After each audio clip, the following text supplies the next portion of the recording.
Merci effectivement d'avoir posé ce problème. Alors, Corinne Hénard et Marianne Gourichon, vous êtes famille, vous êtes proches, vous allez nous faire part donc de votre expérience personnelle, si vous pouvez venir à la tribune.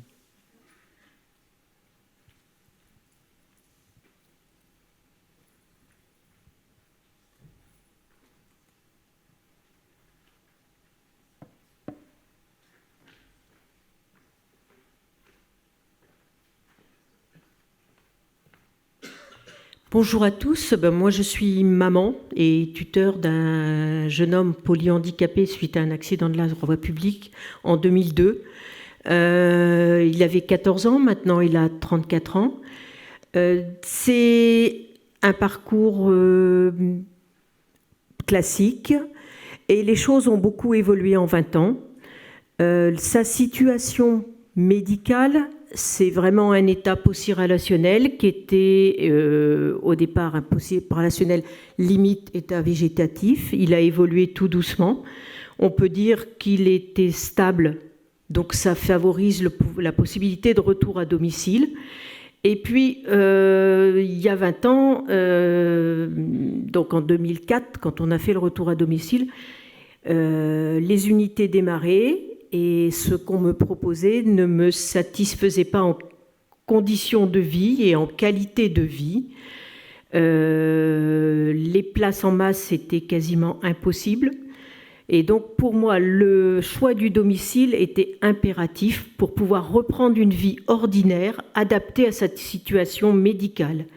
Et je pense que c'est surtout ça qui a motivé ce retour à domicile, avoir des conditions de vie ordinaires adaptées à son état. Alors, 20 ans après, bien, je peux dire qu'il y a eu des améliorations, parce que quand on a fait un retour à domicile,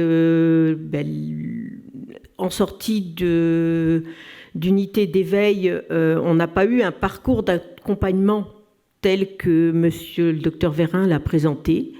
Mais on a été aidé par des professionnels, mais toutes les démarches, on s'est débrouillé.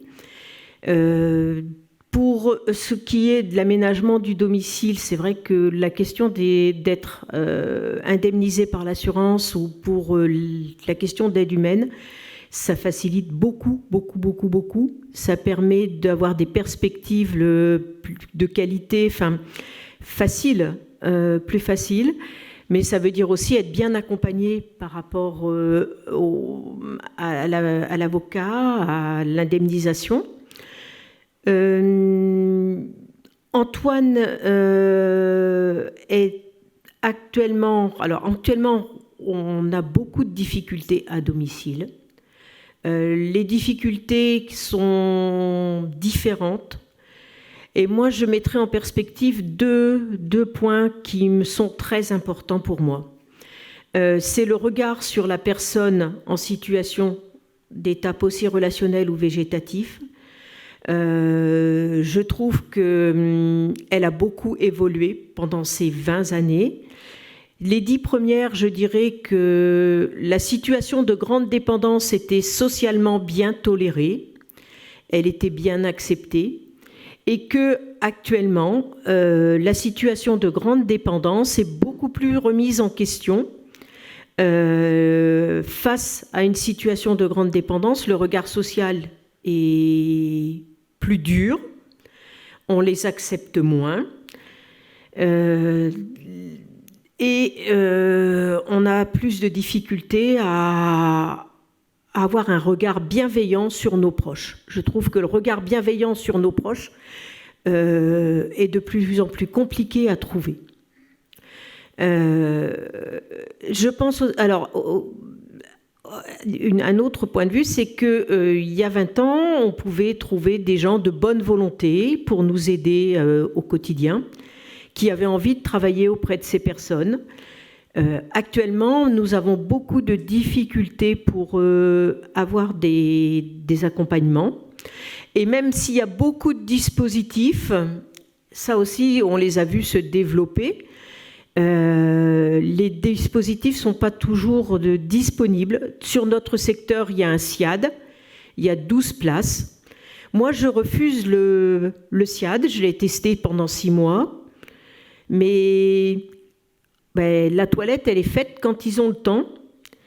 Ça veut dire avoir 9 personnes qui ont défilé pour faire la toilette, alors qu'une personne en état post-relationnel a besoin qu'on connaisse ses habitudes, qu'on connaisse son quotidien, qu'on connaisse ce qui peut favoriser son expression, qu'on peut connaître aussi ses difficultés, pour le solliciter, pour le pousser, pour le ressortir.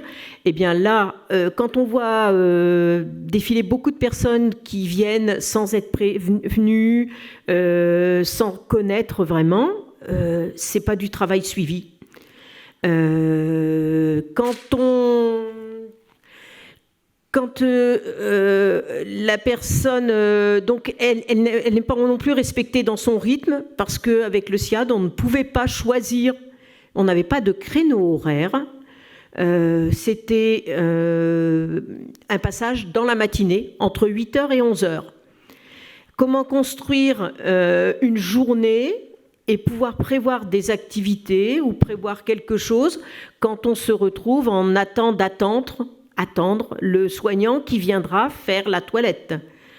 Et comment programmer l'auxiliaire de vie du domicile qui pourra aider le soignant qui vient que ponctuellement et sans le connaître pour l'organisation. Donc c'est des services, oui, ils existent maintenant, mais dans la réalité du quotidien, ils ne répondent pas toujours à nos attentes, à nos besoins surtout. Ça, c'est du concret. Le HAD sur notre secteur n'intervient qu'en sortie d'hospitalisation et pour une période courte. Donc, oui, ils peuvent intervenir, mais sur une période très courte. Maximum 1 mois ou 2, ils m'ont répondu, actuellement. Nous, on a aussi fait appel... Alors, il y a 20 ans, il n'y avait pas d'association d'aide de services à la personne. On les a vus se développer. Ces services d'aide à la personne se sont structurés, mais des profils de postes ont émergé et on se retrouve avec un travail auprès de la personne handicapée qui est morcelé. C'est-à-dire que vous avez une personne qui vient pour tout ce qui est l'environnement, le ménage, admettons un certain nombre d'heures, et elle ne peut pas faire ni l'aide à la toilette, ni l'accompagnement de la toilette. Une personne vient pour l'aide à la toilette et une personne vient pour des activités. La personne en situation de grande dépendance se trouve morcelée, découpée, et par rapport aux personnes qui l'accompagnent. Et ça, moi, je trouve que ce qui est intéressant, c'est d'avoir une personne sur la journée, sur quelques heures de la journée, parce qu'on ne peut pas demander à une personne de travailler 12 heures par jour, mais d'avoir une continuité dans toutes les activités. Les actes de soins, je considère que ça peut s'apprendre et ça peut s'expliquer. Il faut former. Et les gens qui interviennent, souvent, ne sont pas formés. Il y a des difficultés. Les organismes de formation ont des niveaux de formation qui sont très différents. Quand on forme en 100 heures une auxiliaire de vie, c'est peu, 100 heures, pour apprendre à s'occuper d'une personne handicapée dépendante, et quand ce programme de formation concerne aussi les personnes âgées. Donc le souci de formation des personnes, et puis il faut surtout trouver des personnes qui acceptent de travailler. Sur ces 20 ans de travail à domicile, enfin de recherche de personnel pour accompagner à domicile, moi j'ai vu se dégrader les choses. Je suis devenue la remplaçante des auxiliaires de vie. L'année dernière, on n'a pas trouvé à embaucher. On a choisi de faire en CESU pour avoir plus de liberté, parce que quand on se tourne vers les associations, on nous dit « Ah mais oui, mais vous avez trop d'heures, on ne pourra pas répondre ». Alors, il n'y a pas que la question non plus des aides à domicile, de la présence à domicile, il y a aussi la question des professionnels, des auxiliaires médicaux. En kiné, on trouve très difficilement de kiné. Il y a 10 ans, je trouvais plus facilement de kiné, mais là, il y a 3 ans, sa kiné a pris sa retraite. J'ai fait 32 cabinets de kiné pour demander une prise en charge. J'ai eu 5 réponses peut-être, et dans les réponses peut-être, quand c'était à condition qu'on vienne au cabinet, pas de déplacement à domicile. Quand on a évoqué l'accès, c'était pas toujours possible. Et puis surtout, ce qu'on nous a dit, enfin c'est assez, on se le prend en pleine figure, hein, c'est ben écoutez, des grabataires, on ne prend pas. Parce que les personnes grabataires, ça demande une prise en charge 1 pour 1. Donc moi, je suis kiné, il faut que je prenne 4 patients à l'heure. Et donc, il faut un patient qui puisse arriver, qui s'installe dans la salle, je viens pour l'installer et je viens préparer je viens le mettre en route, sa rééducation, et puis après je passe à un autre patient et ainsi de suite. Ça, on me l'a dit 5 fois. Alors, inclusion, oui. Réalité sur le terrain. Mon discours n'est pas spontané, il n'est pas structuré. Mais c'est la réalité du quotidien. On n'a pas de... Voilà. Orthophonie, on n'a pas de prise en charge parce que les orthophonistes sont débordés. Il y a beaucoup d'enfants à prendre en charge. Elles refusent de faire de l'orthophonie. Parfois, ils vocalisent maintenant. Eh bien, oui, je l'ai remarqué. On travaille comme on peut avec des outils nous-mêmes. Mais les orthophonistes n'ont pas le temps de prendre en charge des personnes en situation de grande dépendance, à domicile, plus est.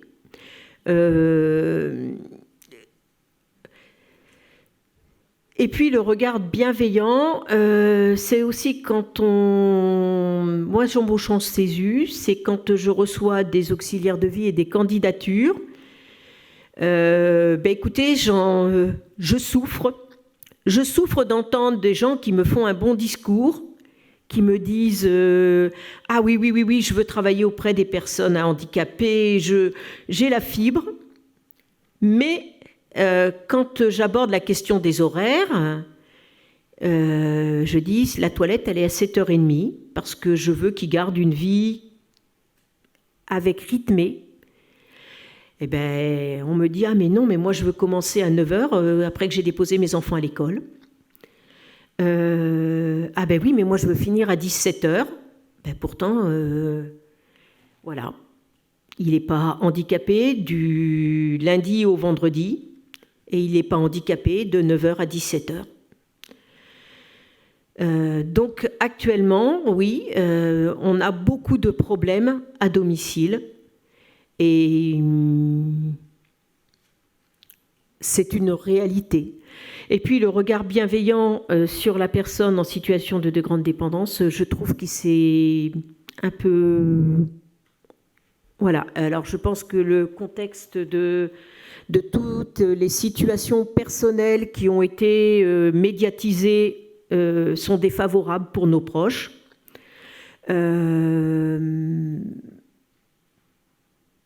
Mais c'est la réalité. Alors, Bruno, vous avez évoqué le SAMSA et tout ça. Moi, le SAMSA, oui, j'ai renoncé parce que le SAMSA pouvait venir 1 fois par semaine pour proposer une activité. Mais finalement, ça ne me laissait même pas le temps d'aller faire mes courses au supermarché parce que la professionnelle arrivait à 15h et repartait à 16h30. Donc 1h30, si on habite loin du supermarché ou si on veut prendre un rendez-vous médical, ça ne permet pas de le faire. Ça peut être une aide ponctuelle, ça doit rentrer dans un ensemble d'organisations, mais voilà. Et la masse externalisée, oui, ça peut aider. Elle proposait une coordination pour proposer les activités. L'éducatrice spécialisée proposait des activités pour au quotidien et les mettre en place et les faire accompagner par les auxiliaires de vie. Mais vu qu'il n'y a pas d'auxiliaire de vie, comment on fait? Voilà. C'est compliqué. Au bout de 20 ans, moi, je me sens démunie. Je me suis enfermée dans la prise en charge de mon fils, alors qu'au départ, dans le projet de vie, je comptais garder mes activités personnelles et je comptais déléguer et faire de la coordination. Si vous avez des questions.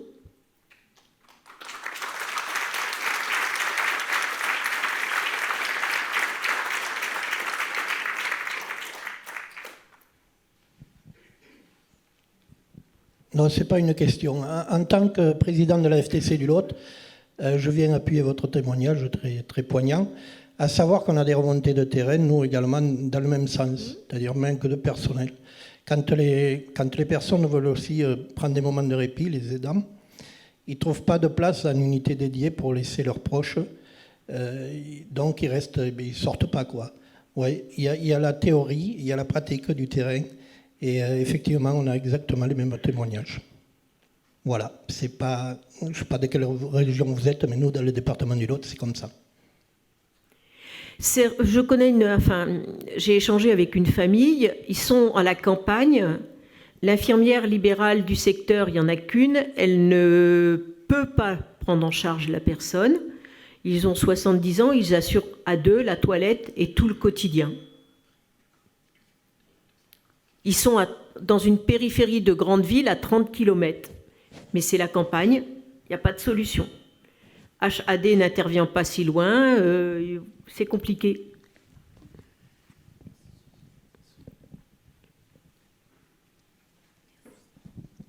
Bonjour, Hélène Liori, je suis cadre de santé dans un centre MPR et donc je travaille avec Éric Vérin en unité d'éveil de coma. Merci pour votre témoignage.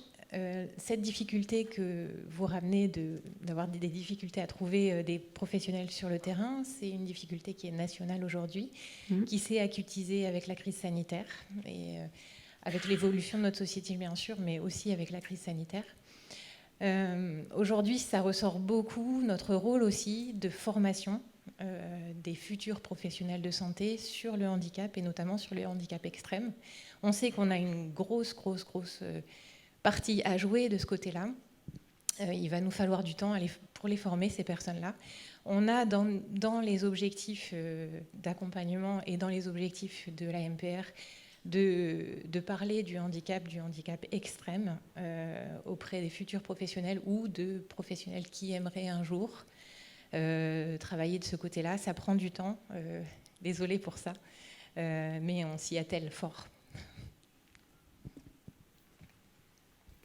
Moi, je ne critique pas les professionnels qui sont sur le terrain, hein, mais le quotidien, il est quand même vachement compliqué, et je trouve qu'il s'est compliqué sur les 10 dernières années. Très juste. Alors que tous les dispositifs ont été développés. Mais il y a eu développement de dispositifs, mais les difficultés se sont amplifiées.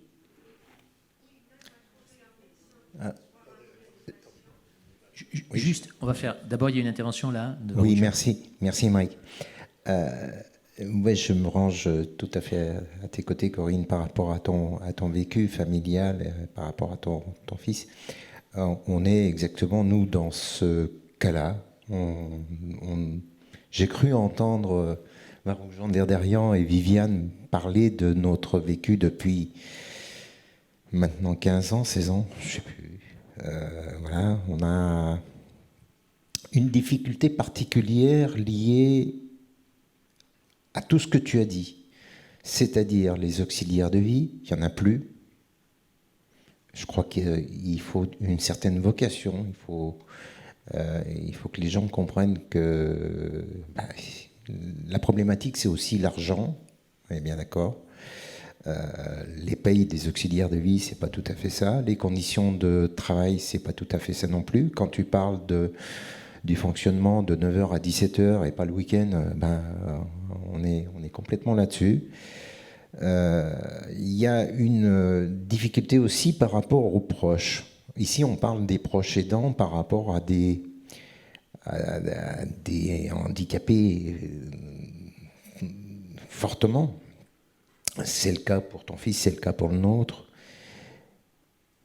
Viviane est passée, je parle de mon épouse là, Viviane est passée par exactement la même situation que la tienne, c'est-à-dire qu'elle s'est dit, tiens, on va faire revenir Dimitri à la maison et je vais pouvoir gouverner les auxiliaires de vie. On a eu sans peine à trouver un service d'auxiliariat à domicile. On est passé par le CESU.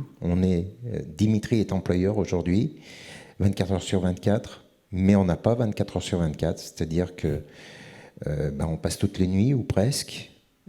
On passe beaucoup de week-ends. Là, pour venir au colloque, on a demandé à des amis de venir pallier notre absence pour pouvoir être avec vous et pouvoir exprimer certaines choses aujourd'hui. Il y a cette difficulté aussi de répit. On ne s'est jamais posé la question de dire, tiens, en tant que proche, on va se reposer. Il faut. Et arrivé bientôt à mes 70 ans aujourd'hui, je me rends compte que je suis fatigué. Viviane est fatiguée aussi.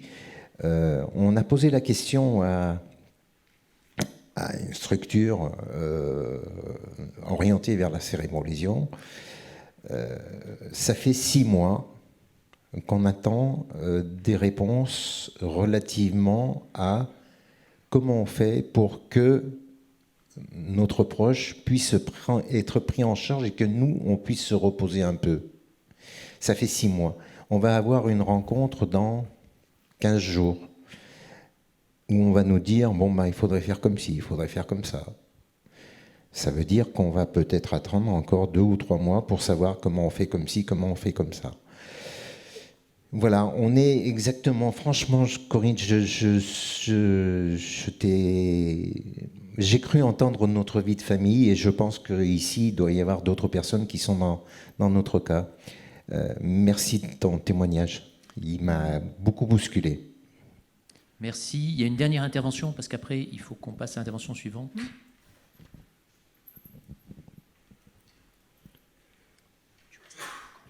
Merci. Merci. Moi, je suis avec vous. Ça fait que 10 ans, mais je ne me sens pas aussi fatiguée parce que peut-être je ne suis pas encore à temps que vous. Mais il y a une chose, juste une petite chose que je veux rajouter, c'est que même le généraliste, même s'il y a un problème dans l'œil, juste un ophtalmo, on prend un rendez-vous à l'hôpital, c'est difficile. Ça met du temps, effectivement, parfois 6 mois, 9 mois. On y arrive, ce n'est pas spécialisé pour le patient. On nous renvoie à un ophtalmo de ville. Or, tout ça, c'est impossible. On nous transmet des informations qui ne sont pas utiles, qui ne nous avancent pas. Et quelquefois, on va au généraliste et on applique des choses qui ne sont pas correctes pour certaines pathologies. Moi, pour le généraliste, nous n'en avons plus. Je peux dire qu'on n'a pas... le généraliste ne se déplace plus à domicile. Donc, je l'emmène en consultation, mais quand il est vraiment malade et qu'il y a quelque chose, je ne peux pas l'emmener.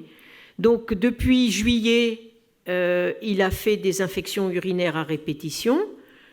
Eh bien, il n'a pas vu un seul médecin depuis juillet. Je suis allée chercher des prescriptions pour des ECBU et des prises de sang. Donc la dernière fois, elle ne pouvait pas se déplacer non plus, mais je ne pouvais pas avoir de rendez-vous. J'ai donc été aux urgences et pour éviter de passer par la case du 15, je l'ai mis en voiture et je l'ai emmené avec son infection urinaire aux urgences. Alors ça va, il est très sympa et puis il a une bonne santé, il est robuste. Hein. Mais bon, ça pose question.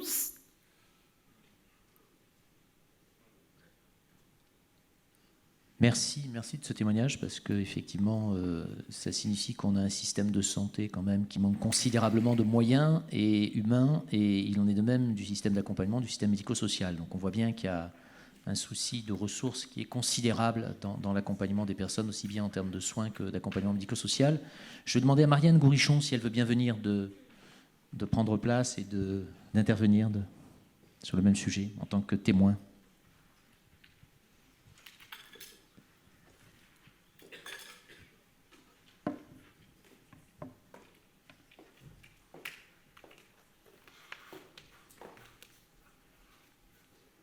Je vais essayer de ne pas mettre tous mes papiers par terre.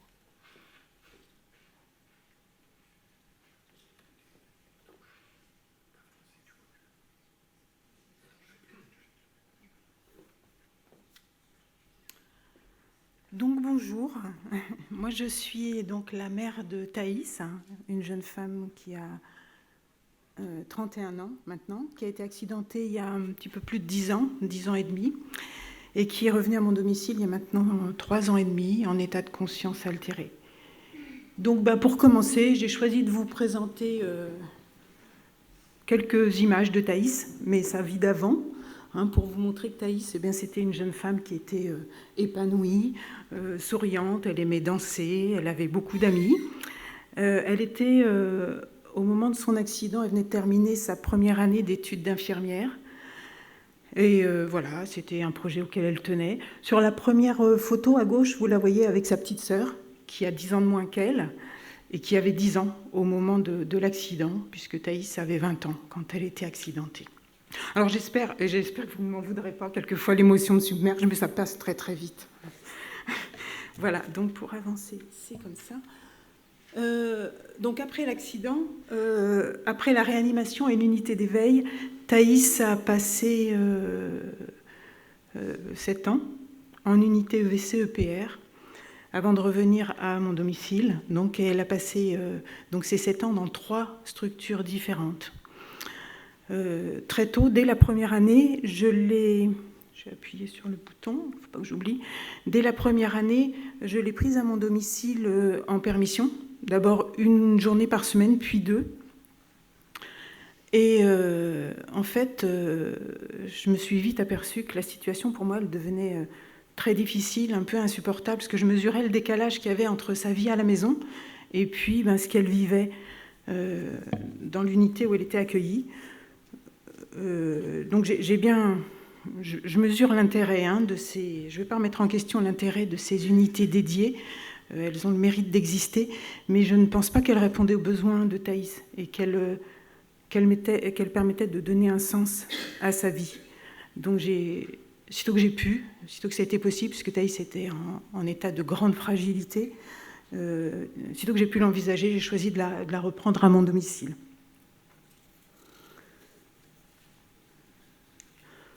Est donc venu le temps du retour à domicile de Thaïs. Elle est rentrée donc au mois de novembre 2019, il y a maintenant donc 3 ans et demi.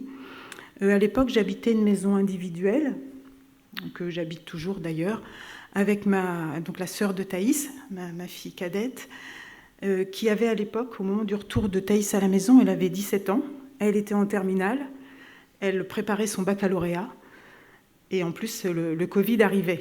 Donc c'était une situation un petit peu particulière. Je louais aussi l'étage de ma maison à cette époque depuis plusieurs années, puisque dès le jour de l'accident de Thaïs, mes revenus ont diminué puisque j'ai dû arrêter de travailler. Donc pour compenser un petit peu, j'ai loué l'étage de ma maison. Donc dans quel état était Thaïs quand elle est revenue définitivement à la maison ? Elle était en état de conscience minimale, comme on dit. concrètement, elle suivait du regard, mais elle était très très fatigable parce qu'en plus de ses lésions cérébrales, elle avait un très lourd traitement antiépileptique puisqu'elle avait de fortes myoclonies, donc elle était un peu shootée, ça lui demandait beaucoup d'efforts de rester attentive. Elle n'était capable d'aucun mouvement volontaire, sauf de temps en temps remuer son pied à la demande. Elle ne s'exprimait pas verbalement, vocalement.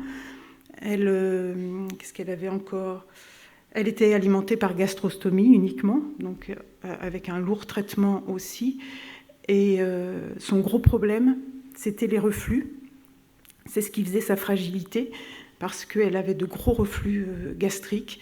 Et comme elle avait des troubles de déglutition, elle s'encombrait fréquemment, donc ça nécessitait des aspirations bucopharyngées, nasopharyngées assez régulièrement. En termes d'expression, elle n'était pas capable de sourire, en tout cas pas à l'état d'éveil. Elle souriait dans son sommeil assez fréquemment, mais elle s'exprimait de façon fluctuante par la fermeture des yeux. Elle nous répondait quand elle le pouvait, et ce n'était pas tout le temps le cas, en fermant longuement ses yeux. Voilà donc comment elle se présentait quand je l'ai reprise à mon domicile. Donc les conditions du retour à domicile, eh bien, dans un premier temps, bien sûr, il y a besoin d'espace, on en parlait tout à l'heure, d'espace et de matériel, parce que la grande dépendance, il y a beaucoup de matériel autour, et puis il y a besoin d'espace pour circuler.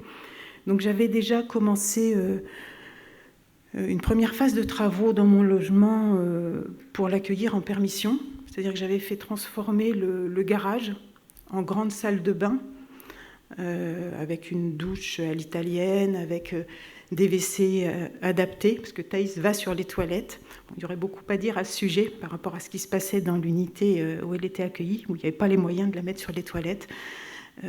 Mais donc, à la maison, elle va sur les toilettes. Et donc, un évier aussi, et une petite pièce avec rampe d'accès et un accès donc indépendant pour les aidantes, avec une rampe d'accès permettant à Thaïs d'aller aussi à l'extérieur. Donc ça, c'était la première phase de travaux qui a eu un coût, mais comme Thaïs a été victime d'un accident de la route dans le cadre de son travail, c'est l'assurance conducteur qui a permis de financer cette première partie des travaux et également l'achat d'un véhicule adapté. Par contre, quand elle est rentrée définitivement à la maison en 2019, il nous a fallu plus d'espace. Et j'ai donc fait construire une extension à mon habitation dans le prolongement de sa chambre et de sa salle de bain. Donc j'ai fait quelques photos, vous voyez, on voit bien ce que ça représente. C'est une pièce qui fait environ 25 mètres carrés, qui est assez agréable. Il y a un espace nuit, un espace de vie, une kitchenette, et c'est surtout très clair et ouvert sur aussi la terrasse de la maison. Donc ça permet vraiment beaucoup de partage et d'échange avec nous, surtout l'été, c'est très agréable. Et on voit aussi au niveau de l'espace nuit, je ne sais pas si vous voyez, au niveau du plafond, j'ai fait installer des rails de transfert, des rails plafonniers qui permettent des transferts dans de bonnes conditions, et pour les aidantes, et pour Thaïs, et pour son confort. Donc là, c'est la salle de bain. Vous voyez le système de rails qui permet d'aller jusqu'aux toilettes et aussi jusqu'à la douche. Et donc, j'ai fait aussi l'achat d'une baignoire qui est très pratique, qui monte, qui descend, avec les bords qui montent et qui descendent. Donc, tout ça a un coût.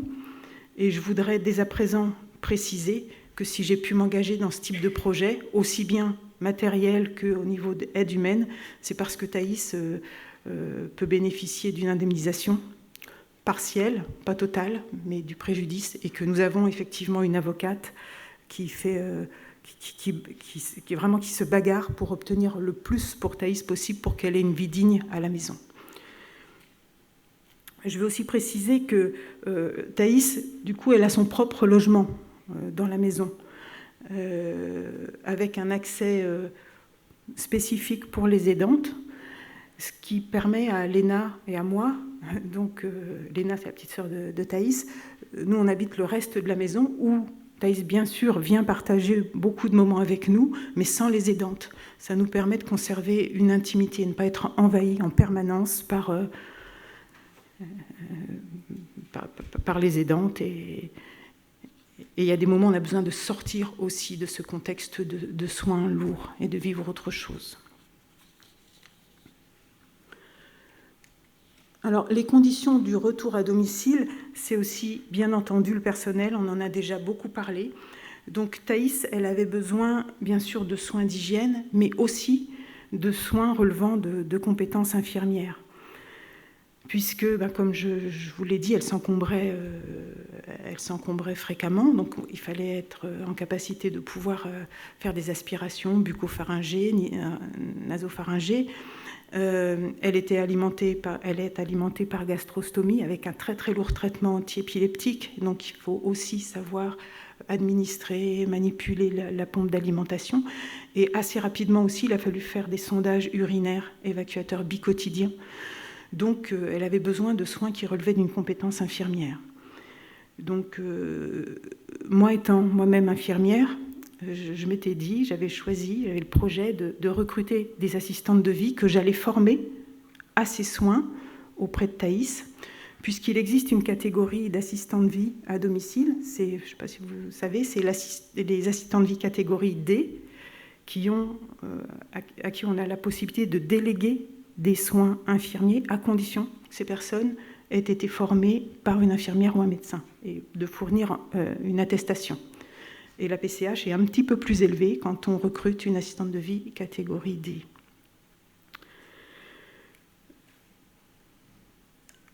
Donc, dans un premier temps, parce que ça faisait beaucoup d'un coup, je devais à la fois superviser la construction de l'extension et aussi recruter et former les assistantes de vie. Donc, dans un premier temps, j'avais sollicité l'HAD en transition, déjà pour m'accompagner aussi, pourquoi pas, pour la formation de ces assistantes de vie, et puis surtout, dans un premier temps, peut-être réaliser les soins à m'accompagner. Donc l'HAD m'a répondu que cela ne relevait pas de ses compétences. L'HAD m'a orientée vers le SIAD, le service de soins infirmiers à domicile, puisqu'il y avait des infirmières. Le SIAD m'a répondu que je n'étais pas sur leur secteur. Le SIAD m'a orientée vers l'ADMR, l'aide à domicile en milieu rural, et eux m'ont répondu qu'ils n'avaient pas d'infirmière. Donc, au final, je me suis un petit peu débrouillée toute seule. Ça a été, j'avoue, un petit peu lourd, cette période, un petit peu compliquée. Donc, et même éprouvant, quelques malaises d'ailleurs. J'étais... quelquefois, les pompiers sont débarqués à la maison, puisque beaucoup de pression, et je me sentais pas très très bien, en fait. Des douleurs thoraciques pas très rassurantes. Mais bon, j'avais en même temps le bonheur et surtout cette tranquillité d'esprit d'avoir Thaïs à côté de moi et surtout de savoir qu'elle n'aurait pas à traverser de moments de détresse sans personne à côté d'elle. Et je pense que c'est ça, ce bonheur-là qui m'a donné l'énergie nécessaire. Alors oui, j'ai barré ça parce que finalement, il n'y a pas eu. Donc, le recrutement des aidantes, on a déjà évoqué un petit peu quel profil et quelles compétences. Les aidantes que je souhaitais former, je les ai recrutées par Pôle emploi, mais aussi j'ai utilisé les réseaux sociaux. Comment dire, il y a des groupes qui existent, donc d'aide à domicile ou de soignants. Donc j'ai essayé de surfer un petit peu là-dessus, de poster des annonces. Au début, j'ai eu quand même pas mal de candidatures, mais un problème de taille, c'est que, et on l'a déjà évoqué, le profil des personnes ne correspondait pas. Il y avait un décalage par rapport à ce que j'en attendais, notamment à leur capacité d'être formées à ces soins techniques. Donc, pour la nuit, ça a été assez rapide, parce que Thaïs a aussi des soins la nuit. Il y a l'alimentation, hydratation sur la sonde de gastrostomie, la surveillance, un petit peu, des constantes quand elle s'encombre. Mais ça a été assez rapidement, et les personnes sont encore en place. Ce que je n'ai pas précisé, c'est que moi, j'emploie des salariés à temps plein. Le projet, c'est 4 salariés à temps plein, puisque Thaïs a besoin de présence 24 heures sur 24. Le problème de recrutement de ces assistantes de vie s'est posé surtout les journées, parce que rapidement, il a fallu sonder Thaïs, faire des sondages urinaires biquotidiens. Et encore ça, bon, j'avais réussi il y a une assistante de vie qui en avait été capable, ça se passait bien. Mais le problème qui s'est posé, c'était surtout concernant la surveillance de Thaïs, l'évaluation clinique. Et je me suis aperçue que finalement, elles n'étaient pas capables, et bon, on ne peut pas leur en vouloir, ce n'est pas non plus leur formation, elles n'étaient pas en capacité de repérer quand il y avait un problème ou un risque. Et Thaïs était vraiment très vulnérable, s'encombrait, faisait des crises neurovégétatives, pouvait avoir des douleurs. Je me suis aperçue à un moment qu'elle n'était pas allée à la selle depuis plusieurs jours, l'abdomen ballonné. Tout ça n'était pas suffisamment repéré. Donc, finalement, j'ai été obligée, je me suis aperçue que j'étais en responsabilité permanente auprès d'elle, de jour comme de nuit. J'étais amenée à intervenir pour l'aspirer, pour évaluer un problème. Donc, une charge mentale énorme et jamais de repos. Donc, j'ai assez rapidement fait le constat que Thaïs, de par sa grande vulnérabilité, sa grande fragilité, elle avait besoin d'une présence infirmière. Donc, au bout de 10 mois après qu'elle soit rentrée à la maison, j'ai décidé de recruter des infirmières. Alors, j'ai décidé de recruter des infirmières, mais ça n'a pas été simple, parce que moi, je me suis dit, je vais passer par Pôle emploi. On peut déposer une annonce sur Pôle emploi. Sauf que ce que j'ai appris, c'est que Thaïs, en tant que particulier employeur, et moi qui la représente, nous n'avons pas le droit de recruter cette catégorie de personnel sur Pôle emploi. En tant que particulier employeur, on ne peut recruter que des personnes, que des aides à domicile, pour faire des travaux à domicile. Alors que pourtant le besoin il était réel. Tout ça, ça m'a amené à avoir recours à des sites payants d'annonces spécialisés dans le recrutement de soignants. Il faut savoir que publier une annonce pour 1 mois sur un site payant, ça revient à 396 € pour une annonce pour 1 mois. Et comme les infirmières, avant que l'équipe se stabilise, il y en a eu plusieurs qui sont passées. Aujourd'hui, au bout de 3 ans et demi, Thaïs a dépensé 5 300 € en frais d'annonce sur un site payant. J'ai fait appel j'ai sollicité le défenseur des droits parce que ça ne me paraissait pas tout à fait normal.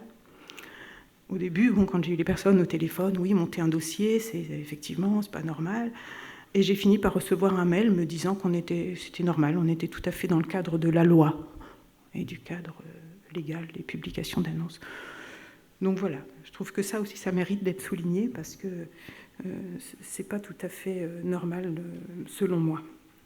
Donc l'infirmière qui travaille aujourd'hui auprès de Thaïs et qui est très impliquée, je la remercie encore, elle le sait à quel point j'apprécie tout ce qu'elle apporte à Thaïs.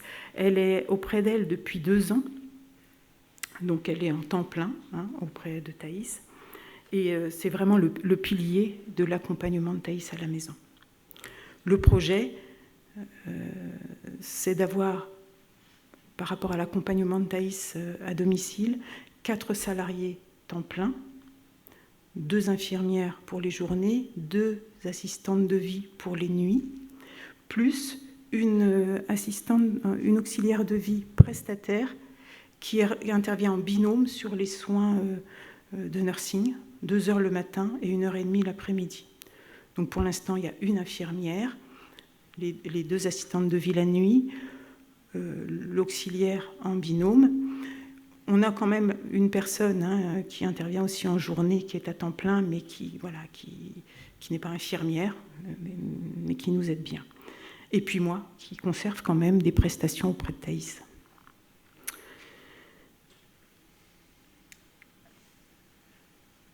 Alors, au fur et à mesure que l'équipe s'est constituée auprès de Thaïs, l'équipe d'aidantes, qui sont en contrat, CDI, temps plein, donc ça veut dire 5 semaines de congés annuels par an. Ça veut dire aussi des congés maladie, des congés maternité. au final, je me suis aperçue assez rapidement que tout ça me mettait en difficulté parce que c'est moi qui devais les remplacer. Et bon, c'est ce que je fais, hein, quand les congés ont lieu dans des périodes hors été. Maintenant, l'été, ça pose de gros problèmes, parce que souvent, il peut y en avoir plusieurs en congé en même temps. Donc, Thaïs a été obligée, bon, c'est pas très positif ce que je dis, mais on était amené à faire admettre Thaïs dans une unité EVC 2 étés de suite pour en séjour de répit, hein, pour permettre aux salariés de prendre leur congé. Voilà. C'est vrai que quand on peut éviter, c'est mieux, parce que je ne sais plus qui le disait, ce profil de personnes, il faut vraiment bien les connaître leurs habitudes. Thaïs, si on positionne mal sa tête, elle va faire un reflux, et puis elle va inhaler. Certaines positions lui font mal, etc. Donc c'est toujours... c'est compliqué pour moi de laisser Thaïs en répit, dans une unité dédiée, pour l'instant. Donc depuis 1 an, pour pallier un petit peu cette difficulté-là, depuis 1 an, j'essaye de développer une collaboration avec un service d'aide à domicile, avec une infirmière référente. L'idée, c'est qu'elle repère des profils parmi les candidats, hein, qui passent au sein de cette société prestataire, des profils qui pourraient correspondre, qui pourraient avoir peut-être les capacités d'être formés pour remplacer les salariés pendant leur congé. C'est un petit peu compliqué parce que, comme tout le monde, hein, beaucoup de personnes l'ont souligné, le niveau de formation de ces auxiliaires de vie n'est souvent pas suffisant. Mais on y croit, et c'est la solution qui nous a permis l'été dernier de garder Thaïs à la maison pendant l'été. J'ai même pu, moi, partir en vacances avec Léna pendant 12 jours en laissant l'équipe tourner en autonomie avec Thaïs, et moi, je n'y étais pas du tout. Donc ça, c'est... on souhaite continuer dans ce sens parce que je pense... Autant c'est important d'avoir une équipe dédiée proche de Thaïs, autant il y a quand même certaines limites, parce qu'il y a peu de souplesse. Donc il faut peut-être, d'après moi, travailler la collaboration avec des services prestataires pour trouver une organisation qui donne un peu de souplesse.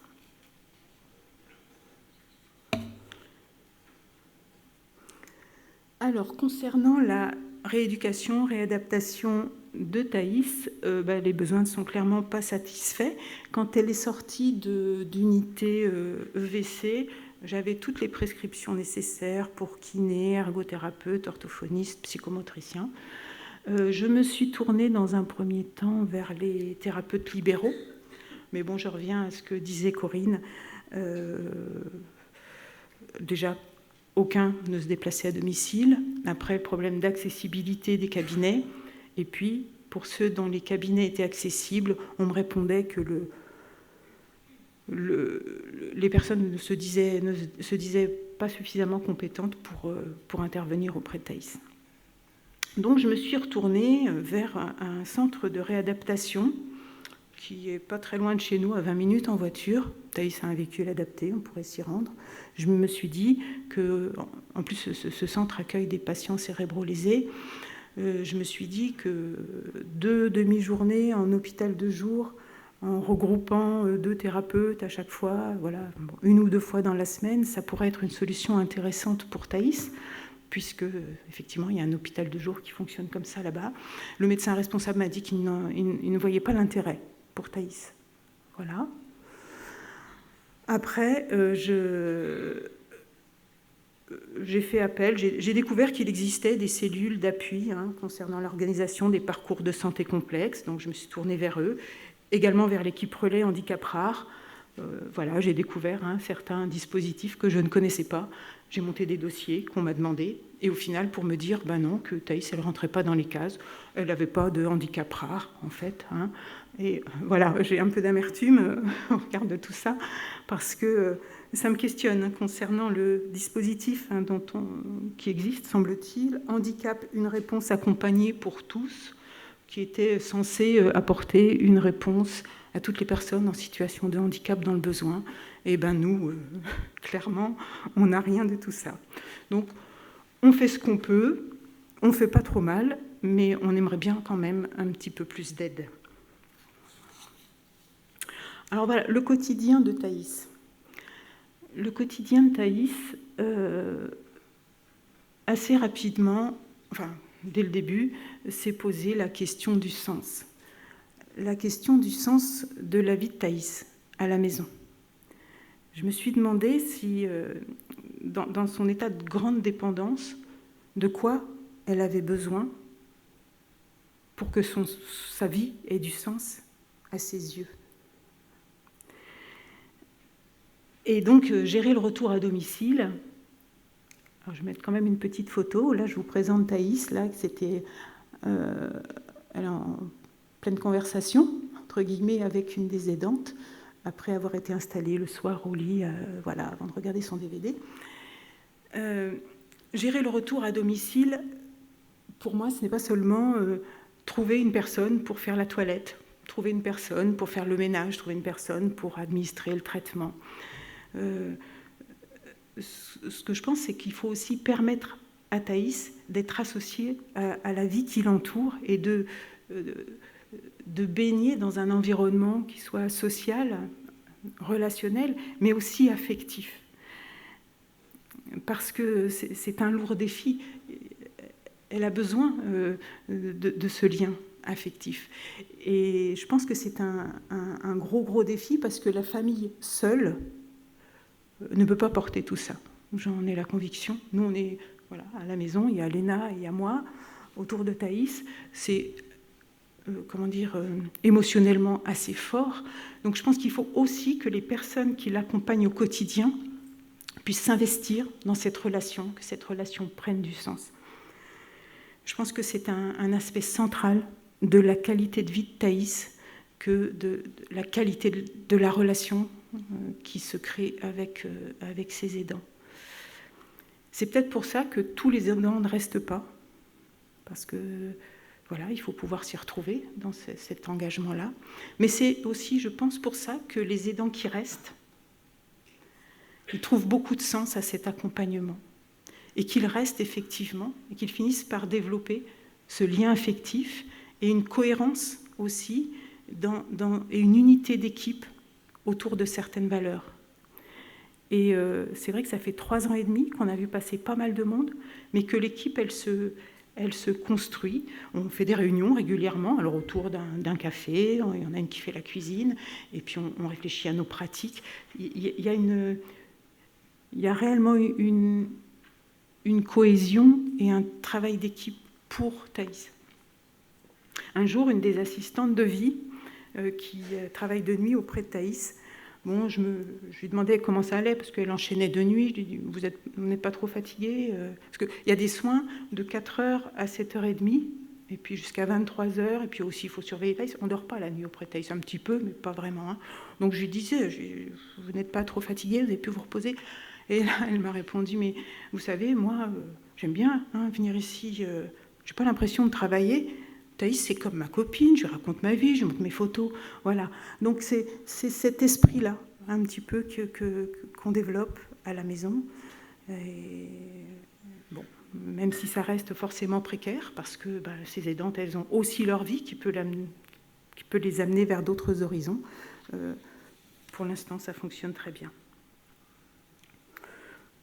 Bon, j'ai mis quand même, je voulais souligner quand même l'importance de la douceur et du respect de la dignité de Thaïs dans les soins, le fait d'avoir ces valeurs partagées, ces valeurs communes, la manière dont Thaïs est accompagnée au quotidien dans les soins, elle est vraiment juste exceptionnelle à mes yeux. Et je pense que c'est grâce à ça qu'on a pu développer une communication avec elle, qu'on a pu comprendre son langage et nous adapter à ses besoins. Je pense aussi que c'est grâce à cette qualité d'accompagnement que Thaïs, de façon significative, elle fait ses progrès à son rythme. Et je voudrais aussi juste préciser que malgré tous ces facteurs de risque, en 3 ans, Thaïs n'a fait aucune infection urinaire, aucune infection bronchique, aucun escarre, et qu'elle n'a jamais été mise sous antibiotiques en 3 ans. Voilà. malgré nos craintes au départ. C'est vrai que c'était pas évident. Donc voilà, l'autre diapositive, c'est un jour de bain shampoing. Donc les nursing se font toujours à 2.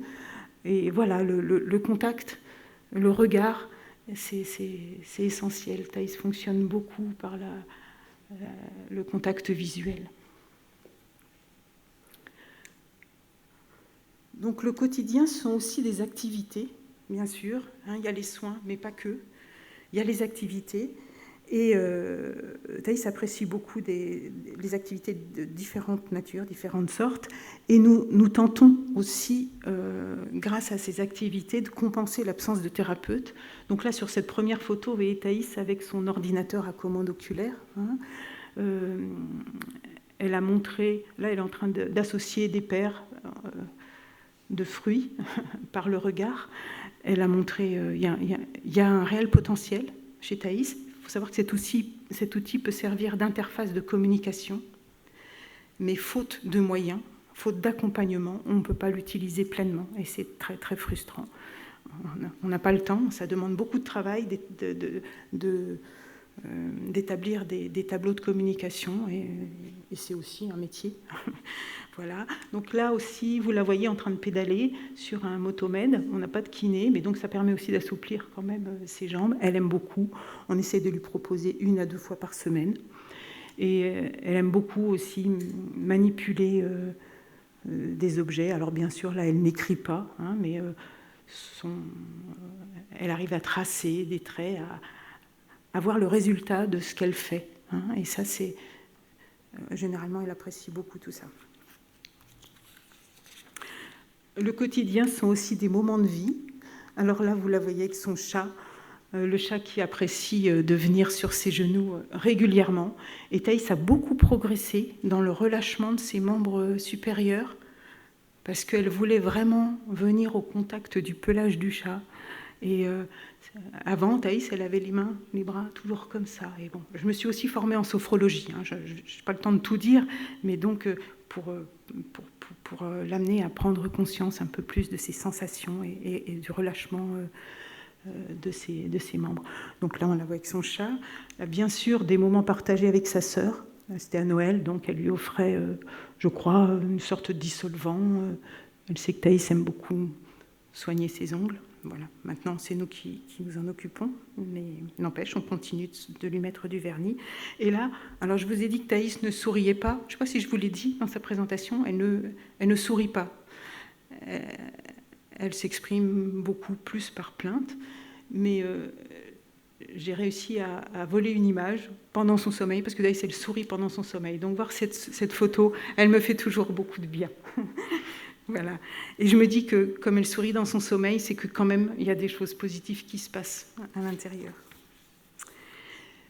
Le quotidien, ce sont aussi des sorties extérieures, puisque Odeline, l'infirmière qui s'occupe de Thaïs, est en capacité de conduire le véhicule adapté. Donc elle l'emmène au GEM, le groupe d'entraide mutuelle, donc où elle, je ne vais pas dire qu'elle participe aux activités, elle est présente aux activités, en tout cas elle est en interaction également avec les bénéficiaires, ça lui plaît beaucoup.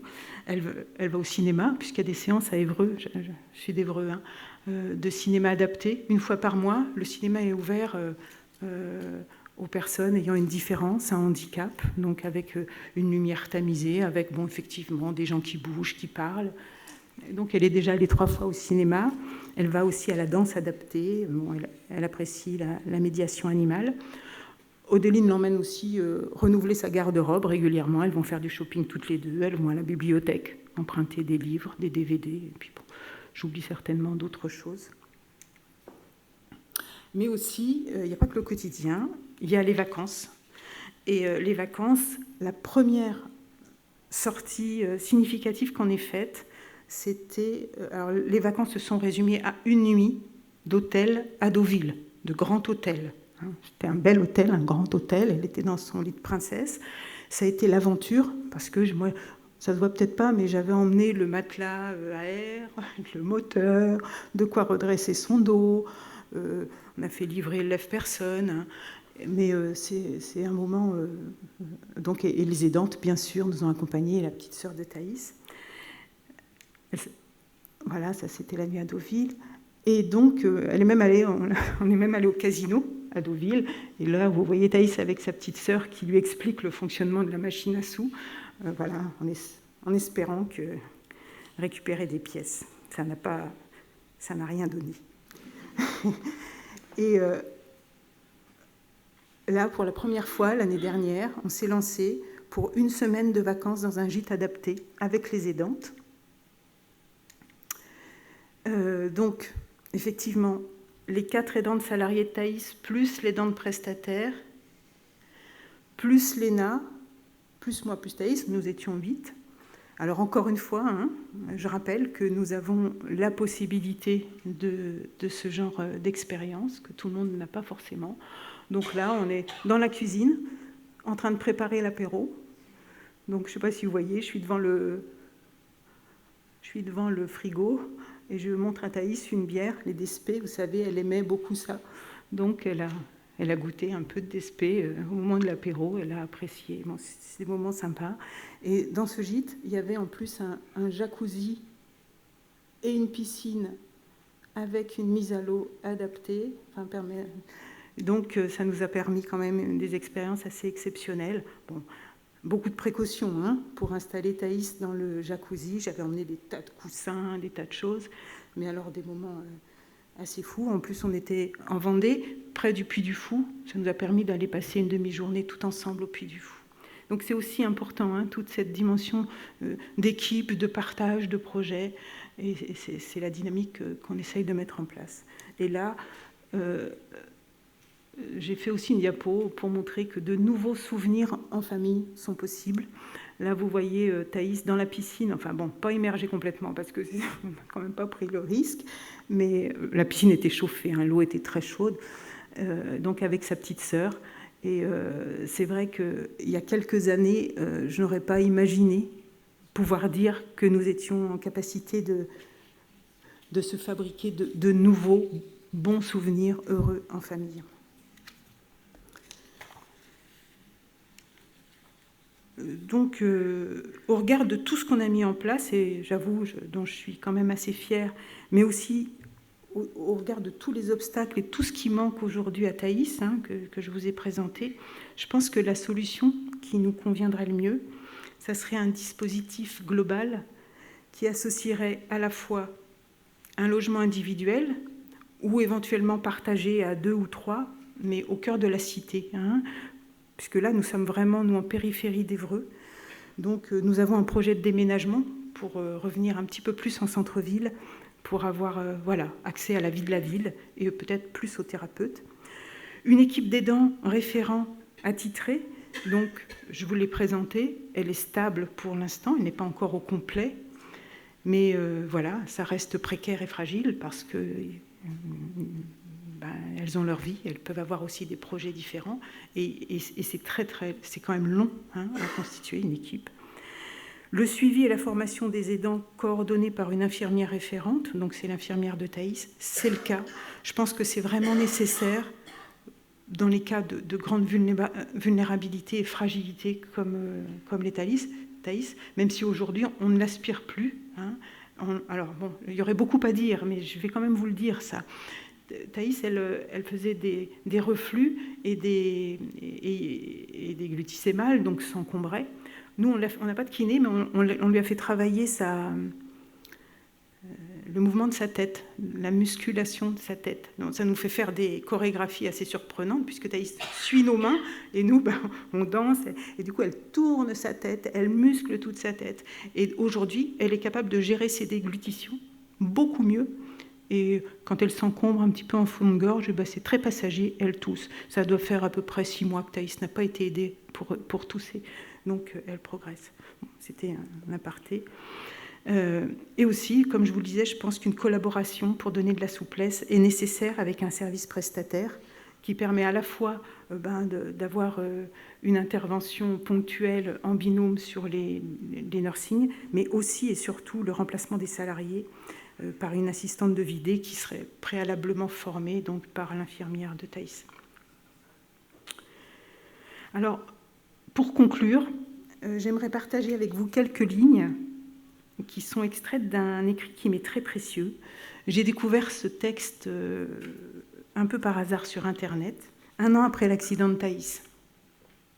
C'est une fiche de lecture qu'elle avait rédigée alors qu'elle était étudiante en soins infirmiers et qu'elle a déposée sur un site en ligne. Donc je vous ai mis les extraits, je les lis avec vous. Ce document est un article dont le titre est « Les liens d'humanitude ou l'art d'être ensemble jusqu'au bout de la vie ». Je vais essayer de le lire sans trop d'émotion. Je vais vous laisser lire.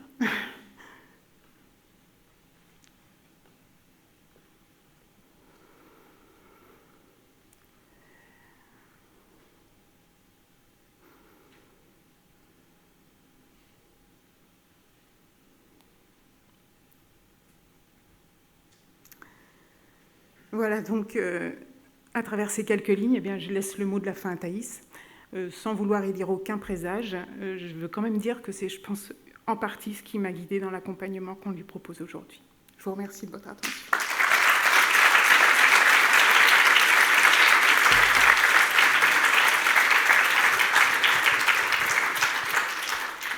Bien. Pardon. Venez ici, venez ici. Il y a des micros pour pouvoir répondre aux questions. Est-ce qu'il y a des demandes d'intervention ou des questions? Puis il y aura une petite pause, je crois, jusqu'à 11h30. Oui.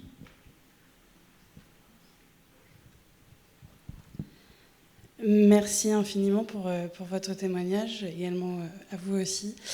Je travaille sur un projet de thèse qui traite du retour et du maintien à domicile des personnes qui ont un handicap sévère à dominante motrice. Donc tout ce que vous présentez là m'intéresse et fait sens aussi beaucoup. J'avais une question concernant les compétences des aidants professionnels à domicile, puisque la question de la formation des auxiliaires de vie est plus que centrale dans la question du maintien. Vous dites que vous avez axé les nouvelles compétences sur choisir une infirmière pour pouvoir être dans cette surveillance constante et dans cette subtilité des besoins du quotidien et des repérages des signes cliniques. Est-ce que vous pensez aujourd'hui que les auxiliaires de vie qui sont dans les structures, les entreprises privées, etc., devraient être formés au même niveau de formation que les infirmières en IFSI? Alors, quand même pour situer, ça marche là? Oui. Pour situer, je suis infirmière, cadre de santé, et j'étais formatrice en soins infirmiers aussi. Donc la formation, je ne pense pas qu'on puisse remplacer, transférer les compétences de l'infirmière, toutes les compétences auprès de ses auxiliaires. Maintenant, de toute façon, cette catégorie d'assistantes de vie, catégorie D, qui peuvent être formées à certains soins, elle n'est valable que auprès d'une personne concernée. Et donc, elle se fait par encadrement. Cette formation, elle n'a de valeur qu'auprès de cette personne-là. Et elle prend en compte son environnement aussi, sa manière. Donc, je ne sais pas si votre question, elle allait dans le sens de jusqu'où former les auxiliaires de vie, les assistantes de vie. Il y a déjà 4 catégories, A, B, C, D. D étant la plus haute, avec délégation de soins infirmiers dans un contexte particulier. Maintenant, moi, ce qu'il me semble, c'est qu'au vu des besoins plus généraux, les services prestataires, ça serait bien qu'ils montent un petit peu en puissance au niveau des qualifications et des recrutements, parce que malheureusement, il y a aussi le recrutement, et de l'attrait et du salaire pour pouvoir proposer un niveau de compétence à domicile qui soit en adéquation avec les besoins de ces patients qui sont qui ont besoin notamment qu'on repère chez eux des risques, que ce soit infectieux, des risques. Voilà, il faut une compétence un peu plus élargie, je pense. Ouais. Merci beaucoup. Je souhaite intervenir parce qu'effectivement, je vous admire. Vous vivez des situations absolument dramatiques et vous avez tout de même une énergie extraordinaire. Vous deux, et les témoignages qu'il peut y avoir à côté, touchent, mais sont porteuses d'espoir. Vous avez un modèle là, me semble-t-il, qui peut-être existe ailleurs, je ne sais pas, mais vous nous donnez à connaître. Et je me dis, mais cette personne, évidemment, vous avez votre parcours de soignante, de votre connaissance, vous avez fait de la formation, et vous construisez là un moyen de prise en charge de personnes dans des situations, effectivement, entre le choix de laisser mourir ou de vivre. Ce projet de vie, il est là et vous le portez. Est-ce qu'il est possible de tirer, alors ça peut-être il faut se tourner vers les professionnels de santé, ce cheminement quand on ramène les personnes d'un lieu de prise en charge, hôpital et toutes les spécificités qu'il y a, et ce retour à domicile souhaité, est-ce qu'on peut imaginer que votre projet, ce que vous menez aujourd'hui, peut-être qu'on puisse s'en emparer par ailleurs pour dupliquer, pour étendre cette qualité de prise en charge, avec toutes les difficultés, bien entendu, que vous rencontrez, dues à des tas de choses. Désolée pour la... C'était un peu long. Je vous remercie de votre commentaire. Oui, je pense que toute expérience, si elle parle, elle est amenée à pouvoir faire se diffuser. Il y a une chose dont je ne vais pas parler, parce qu'on ne peut pas parler de tout, mais la question se pose aussi pour le retour à domicile. Je vais vous dire, ça fait 10 ans, l'accident. Quand je parle d'indemnisation, elle n'est même pas encore réglée. Donc c'est la provision dont on parlait, qui nous permet pour l'instant d'avancer, de financer. Et j'ai rencontré un architecte spécialiste dans l'aménagement, notamment suite à des accidents corporels comme ça graves, qui disait que la période la plus compliquée, c'est au moment de sortir de l'hospitalisation. Les personnes se retrouvent, elles ne savent pas où aller parce qu'elles n'ont même pas de logement adapté. Donc, moi, des idées, j'en ai beaucoup, peut-être trop souvent, mais j'ai eu un moment l'idée de concevoir un logement pour Thaïs qui permette aussi un accueil temporaire de ces personnes, un accueil avec un logement qui serait adapté et qui permettrait une transition le temps que la personne elle construise son projet de vie. Et ça pourrait aussi être l'occasion de former, de développer des compétences, de montrer, parce que moi je crois beaucoup au compagnonnage, à faire avec, à montrer, parce que je pense que c'est comme ça qu'on apprend le mieux, c'est en faisant avec les autres. Et donc ça peut être une idée. Donc je voulais rebondir là-dessus parce que je pense que ça peut être une piste aussi de partager son expérience. Ça peut être comme ça peut être aussi dans l'action. Je crois qu'en tant que famille, les familles qui font le choix du domicile ont peut-être besoin dans un premier temps d'avoir un repli et un retour en famille, juste uniquement dans la cellule familiale. Et c'est après, à distance, peut-être plusieurs années, qu'on mesure qu'ils ont besoin encore plus de besoins sociaux aussi. Et que rester à domicile en famille, ça ne suffit pas pour vivre. Ça ne suffit pas pour s'ouvrir, ça ne suffit pas pour s'inclure. Et donc, moi, ça fait déjà 10 ans que je me dis que, domicile tout seul, c'est pas intéressant pour lui. Parce que c'est pauvre en liens sociaux. On a beau aller au GEM, on a beau aller au repas partagé dans une autre association, on a beau aller au supermarché, on est seul avec des aidants. Et seul avec son propre handicap, où on est un individu tout seul, isolé par rapport à d'autres qui ont d'autres possibilités, d'autres capacités. Et donc on n'est que aidé. Et il n'y a pas de relation entre pairs. Et quand on va au GEM, on se retrouve avec d'autres personnes handicapées, mais qui n'ont pas le même niveau de handicap. Et une personne en état aussi relationnel dans un GEM, en général, il n'y en a qu'une, quoi. Moi, il allait au GEM, mais là, le GEM ne fonctionne plus avec le Covid. Donc, il n'y a plus de GEM. À la place, il participe à un repas mensuel dans une autre association. Oui, mais une fois par mois, ça ne permet pas de créer des liens. C'est un repas, ça lui demande beaucoup de concentration, de fatigue, et donc il ne peut pas participer à l'après-midi récréative. Et c'est là que ça pêche. Et c'est aussi les activités au quotidien, quand on est à plusieurs. Moi, Antoine a acquis les mêmes outils,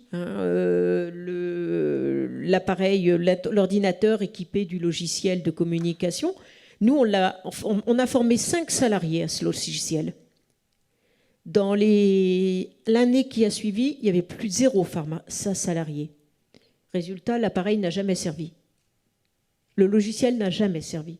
Et former quelqu'un à ce logiciel, il faut vraiment trouver la personne qui a les compétences informatiques et intuitives pour communiquer avec la personne handicapée. Le suivi du regard, ah ben oui, on avait trouvé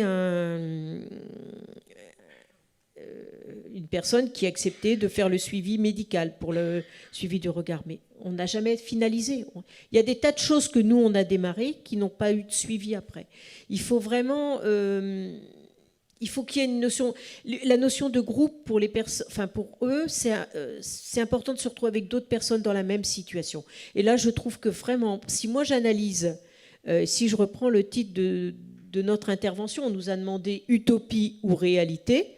Notre situation, c'est une réalité avec beaucoup de difficultés pratiques, et c'est aussi une utopie parce qu'on ne répond pas à leurs besoins de relations sociales et correctement. Enfin, moi, actuellement, je ne réponds pas à ça. Il y avait une intervention aussi, plusieurs interventions, là-bas aussi. Oui, alors moi je trouve déjà ce que vous avez réussi toutes les deux pour vos enfants, là, c'est exceptionnel en fait. Hein.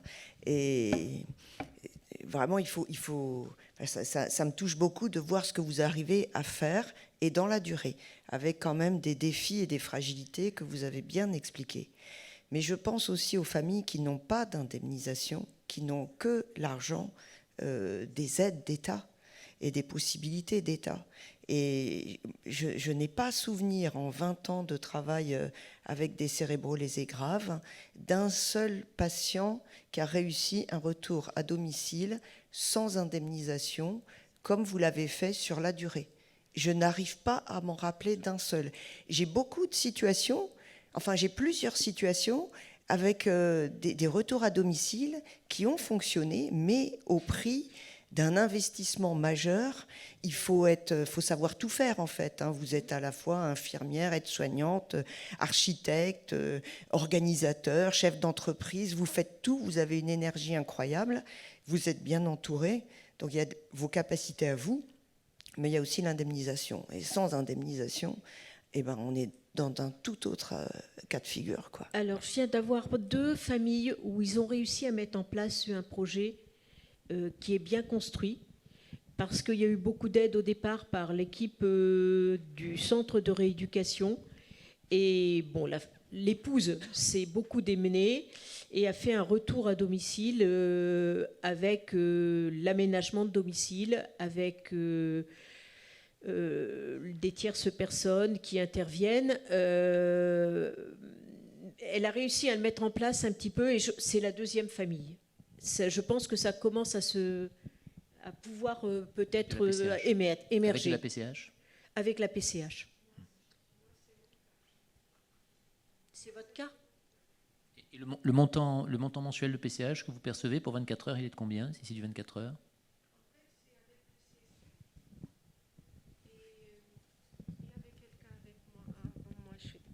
Nous, c'est notre cas. Mon fils a eu l'accident en 2011. Il s'appelle Dylan. J'ai déjà été avec vous une autre fois. J'ai travaillé jusqu'à 3 ans. Donc, je peux avoir un mi-temps. Mais ça a été avec l'aide de la MDPH dès le départ. Ça a été beaucoup plus facile lorsqu'il est devenu adulte. Et l'adulte, comme on apprend que tardement, il ne s'est pas fait à 18 ans, il s'est fait à 22 ans. Donc, j'aurais pu être à côté de lui bien avant. Et j'ai pas eu autant d'aide quand je travaillais, qu'une fois que j'ai arrêté de travailler, parce que je faisais les après-midi, les nuits seules, c'était mon mari et son papa qui m'aidaient à donner le bain, mais on a pu le faire depuis, il a eu l'accident en 2011, il est rentré en 2012, décembre 2012 à la maison, puisqu'il a été à Cudbec, les Elbeuf en centre, mais c'était pour rien en fait. Donc dès le retour à la maison, on s'est occupés vraiment tous les deux. On a un auxiliaire de vie qui n'est même pas un auxiliaire de vie formé, mais qu'il connaît comme moi, c'est une maman, parce que c'est par le temps à côté de lui. Après, je suis comme vous, je suis sûre qu'on fait des fautes, on fait des erreurs, mais on se dédie humainement, il y a un amour, il est sensible au toucher. J'ai beaucoup à faire de vous, mais en ville, je ne crois pas que ça soit plus facile qu'en campagne. On manque de kinés, on manque de tout comme à la campagne. Bien, il y avait aussi l'intervention de Éric. Moi, je crois aussi qu'il serait intéressant qu'en France, on s'intéresse et que les professionnels soient moins fermés sur plein d'autres techniques et plein d'autres approches de la personne. Moi, Antoine fait de la réflexologie plantaire. Quand il est très spastique, et on arrive à l'avoir complètement relâché après, il fait de la sophrologie. Et il fait une autre méthode qui s'appelle la méthode Tragère, qui n'est vraiment pas encore connue, mais qui lui permet de relâcher les tensions des contractions, de la spasticité. Et il y a plein d'autres méthodes. On a fait la méthode Padovan pendant de nombreuses années, ce qui lui a permis de ne pas se déformer. Et si toutes ces choses qui sont complémentaires, qui ne sont peut-être pas médicales, pouvaient avoir une existence et une reconnaissance, ça permettrait aussi de compléter les démarches officielles. Enfin, voilà. Antoine n'est pas déformé, quasiment pas. Il s'est déformé depuis qu'on a arrêté la méthode Padovan. On ne l'a pas fait de façon à foncer, mais on l'a fait de façon modérée, modulée, adaptée, et ce qui est vraiment, ça lui faisait du bien.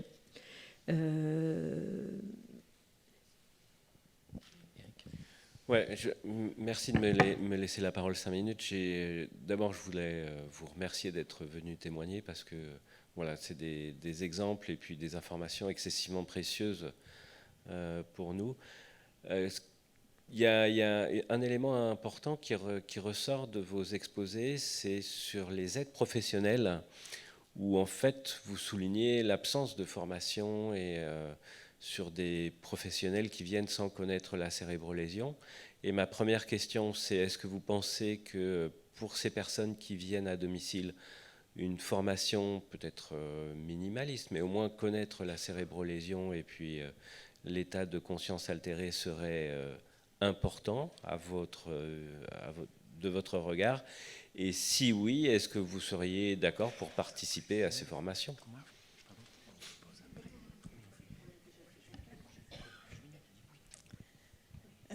Oui, je pense que cette formation, il faudrait qu'elle soit vraiment adaptée, accessible, voilà, à ces professionnels. Et pour la deuxième question, oui, moi, avec plaisir. On l'a déjà fait, on le fait toujours ponctuellement en tant que famille, dans beaucoup de cas de figure où on a formé les gens. Enfin, moi, je sais que les personnes que j'ai embauchées en CESU et qui sont reparties au bout d'un certain nombre d'années, elles étaient en capacité de travailler ailleurs avec un regard plus pointu, plus branché, et plus attentif dans l'observation de la personne, et elles avaient un bagage derrière. Hein. Je voudrais juste préciser, parce que ça me vient à l'esprit, qu'avec l'équipe, puisqu'il y a une infirmière, on fait des réunions régulièrement. L'idée, c'était une fois par mois, mais bon, on est plus sur les 3 mois avec toute l'équipe. Et justement, on prévoit un petit moment de formation chaque fois. Donc, on a fait le lien entre le cerveau, ce qui se passe, et Thaïs. Par contre, je pense que pour être comprise une formation, il faut vraiment qu'elle soit en application directe à la situation. Et c'est ça. Et notamment, on fait par rapport aux soins, pour former aux soins, parce que c'est vrai que c'est pas évident. Thaïs, en plus, maintenant, elle a 2 accès, gastrique et jéjunal, il ne faut pas mélanger, c'est compliqué. Donc, on fait de l'analyse de pratique. Et ça, c'est un support extraordinaire. On dit, comment vous faites, vous, et pourquoi vous faites comme ça? Et moi, il m'est arrivé ça. Et on échange sur nos pratiques en lien avec, effectivement, toujours la cérébrolésion, les problèmes de Thaïs. Je pense qu'il faut que ça soit vraiment une formation appliquée au terrain pour que ça ait du sens. Parce que moi, j'ai l'auxiliaire prestataire qui intervient auprès de Thaïs, donc en binôme, elle est en formation en ce moment par l'organisme prestataire. Et donc, l'autre jour, j'étais en soins avec elle, et donc on en parlait. Et je lui dis, alors ça se passe bien, votre formation, qu'est-ce que vous abordez? Elle ne pouvait pas me dire. Elle me dit, il y a un truc qui m'a beaucoup intéressée, c'est la myéline. Voilà. Donc, j'ai pas pu creuser, je ne savais pas, mais j'ai bien vu que c'est compliqué, quoi. C'est compliqué d'aborder du théorique sans être dans l'application concrète. Donc, Très bien. Très bien, merci. Il y avait une dernière intervention? Oui, alors, moi, je me présente un petit peu. Donc, je m'appelle Florence. J'ai un fils qui a maintenant 27 ans, accidenté il y a 9 ans, en état post-relationnel, qui est à la maison depuis 2016.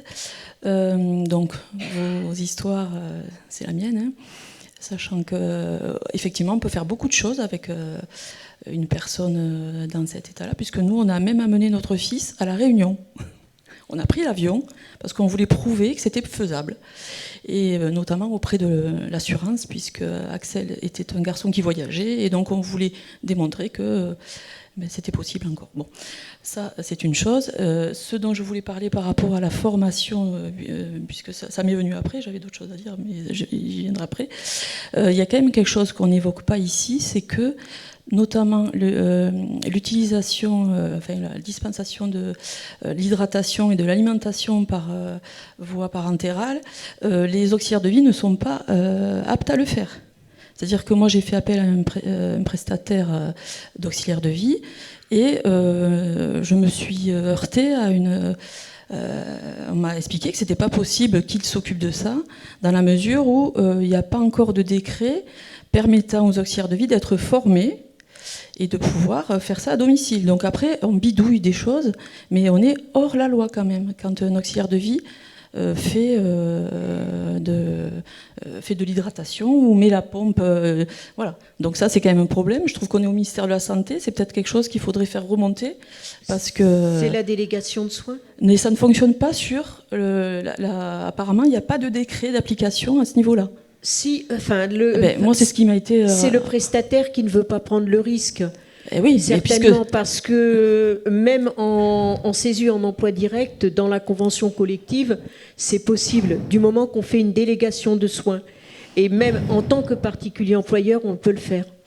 Bon, enfin, en tout cas, moi... Mais cela, il faut voir avec le prestataire, ce que lui, il accepte ou pas de prendre comme responsabilité, voilà, de déléguer par rapport à son salarié. Voilà, mais bon, il y a quand même... Il faut former.